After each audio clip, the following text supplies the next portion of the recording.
Hello, I am Sunil Guleria और अभी हमारे पास क्वेश्चन नंबर 8 है एक्सरसाइज 10.2। सो जो क्वेश्चन नंबर 8 है इसमें हमने कंसंट्रेट करना, ध्यान लगाना है कि क्या इसमें हमसे पूछ रहा है वो। तो पार्ट 1 है, इसकी स्टेटमेंट को रीड करने की कोशिश करिए। इसमें स्टेटमेंट है कि if z is equal to 10, कि जो z है उसकी वैल्यू जो है, तो आप लिख सकते हैं कि z जो है z इज़ इक्वल टू 10 है। Find the value of z cube minus 3, और पहले इसको लिख लेते हैं कि हमारे पास है क्या, एक्सप्रेशन क्या है। z क्यूब लिख लीजिए आप -3, और यहाँ पर z ऐसे भी लिख सकते हैं z माइनस 10, ये आपके पास ऑप्शन है।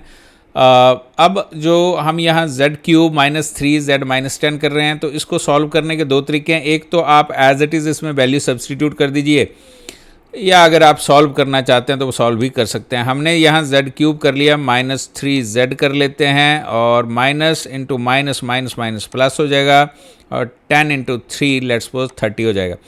अब आप z की वैल्यू इसमें सब्सटीट्यूट करिए। तो z की वैल्यू जब हम इसमें सब्सटीट्यूट करेंगे तो 10⁻³ या 10 क्यूब -3 इंटू 10 हो जाएगा, और प्लस 30 करिए। अब 10⁻³ जो है, तो आप क्या करेंगे इसको 10 इंटू 10 इंटू 10, सो 10 इंटू 10 100 होएगा, और 100 इंटू 10 जो है वो आपके पास 1000 हो जाता है। तो फर्स्ट वैल्यू जो आपके पास वो 1000 आ जाएगी, और -3 इंटू 10 जो है वो -30 हो जाएगा, और ये +30 है। अब यहाँ पर 1000 है, -30 है, -30 है, तो -30 जो है वो आपस में कट भी जाते हैं, ये 0 हो जाता है, और आपके पास 1000 आपकी वैल्यू आ जाती है। सो इस क्वेश्चन 8 का जो फर्स्ट पार्ट है उसकी जो वैल्यू है, इसने कहा था कि find the value of this expression. So इस एक्सप्रेशन की जो वैल्यू आएगी वो 1000 आएगी। सो ये आपका आंसर है। अब आप इसमें जो सेकंड पार्ट है उसको पिक करिए। इसमें p इज़ इक्वल टू -10 है, तो p की वैल्यू हमने -10 रखनी है, लेकिन जो हमारे पास एक्सप्रेशन है वो क्या है, that is p² -2p and then -100।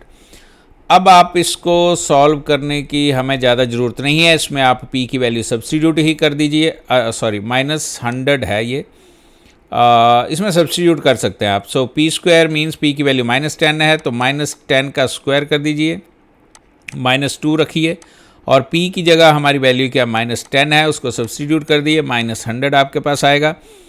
अब -10 इंटू -10, तो आपको पता है कि माइनस माइनस प्लस हो जाएगा, 10 इंटू 10 दैट इज़ 100 हो जाएगा। तो ये माइनस इंटू माइनस प्लस हो जाएगा, 10 इंटू 2 जो है यहाँ पर, ये आपके पास 20 आ जाएगा, और ये -100 आपके पास है।